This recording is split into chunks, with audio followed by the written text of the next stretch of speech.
Bismillahirrahmanirrahim. Assalamualaikum warahmatullahi wabarakatuh. Alhamdulillahilladzi an'amana bi ni'matil iman wal islam.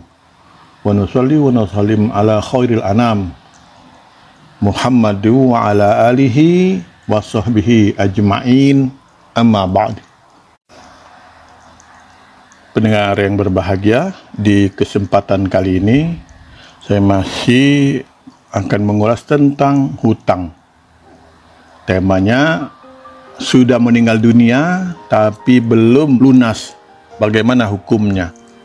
Pendengar, berhutang dalam Islam memang diperbolehkan, asalkan dengan alasan untuk memenuhi kebutuhan dan mendesak.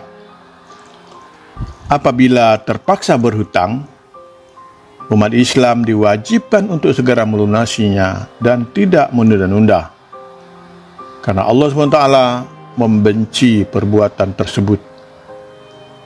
Jika seseorang sengaja menunda membayar hutang padahal ia sudah mampu, maka Allah SWT akan membuat orang tersebut mengalami kesulitan hidup, seperti yang dikatakan oleh Rasulullah SAW dalam hadis riwayat Ibnu Majah.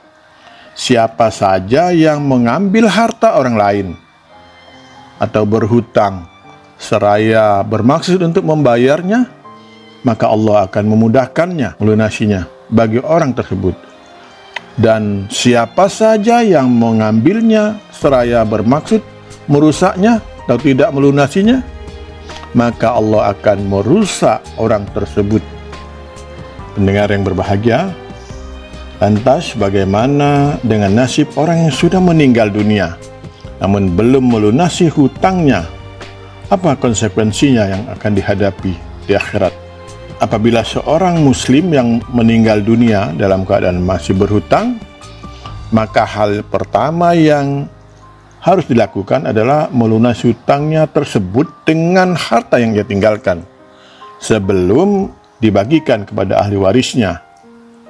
Ini sesuai dengan firman Allah dalam surat An-Nisa ayat 11. Di pembagian tersebut tadi setelah dipenuhi wasiat yang dibuatnya atau setelah dibayar hutangnya.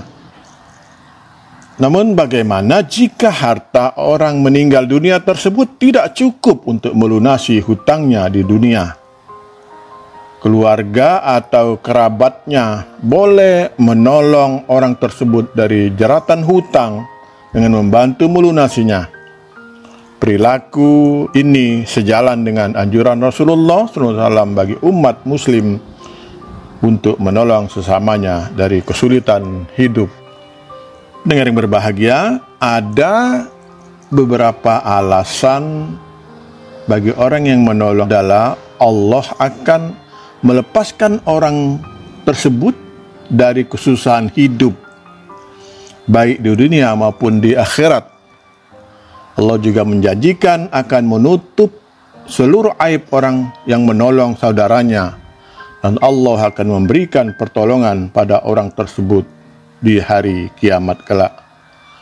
Hal ini sesuai dengan hadis Rasulullah dari Abu Hurairah.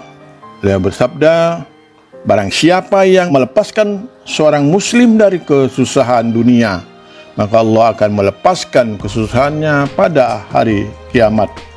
Dan barang siapa yang memberikan kemudahan kepada orang yang sedang mengalami kesulitan di dunia, maka Allah akan memberikan kemudahan kepadanya di dunia dan di akhirat. Dan barang siapa yang menutupi aib seseorang muslim di dunia, maka Allah akan menutupi aibnya di dunia dan di akhirat.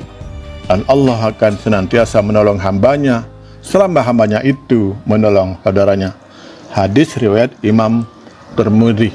Pendengar yang berbahagia, meskipun berhutang diperbolehkan dalam agama Islam, bukan berarti kita dapat berhutang dengan sesuka hati kita. Sebaliknya, umat Islam dianjurkan untuk menghindari hutang, karena hutang dapat menyebabkan kemudaratan dan menjadikan kita orang munafik. Oleh karena itu, sedapat mungkin kita menahan diri untuk berhutang kecuali jika keadaan sudah sangat mendesak. Agar dimudahkan dalam menghindari hutang, kita perlu senantiasa berdoa kepada Allah SWT, seperti yang dilakukan oleh Nabi Muhammad SAW dalam sebuah hadis riwayat Bukhari Muslim. Dikisahkan bahwa Rasulullah senantiasa berdoa dalam sholatnya agar terhindar dari lilitan hutang. Dari Aisyah radhiyallahu anha, Rasulullah berdoa dalam salatnya, "Ya Allah, aku berlindung kepadamu dari berbuat dosa dan terlilit hutang." Lantas ada seorang yang bertanya, "Ya Rasulullah, mengapa banyak meminta perlindungan dari hutang?" Rasulullah menjawab, "Sesungguhnya seorang apabila sedang berhutang, ketika dia berbicara biasanya berdusta, dan bila berjanji sering menyelisihkannya."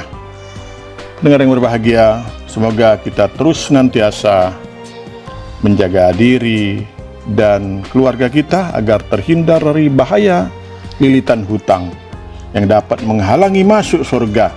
Apabila kita masih ada tangguhan hutang, berazamlah atau bertekadlah untuk segera melunasinya. Kita tak pernah mengetahui sampai batas kehidupan yang diberikan Allah SWT. Teruslah berbuat kebaikan dan menebar kebermanfaatan dimanapun kita. Nasrun minallah wa fatun qarib. Wassalamualaikum warahmatullahi wabarakatuh.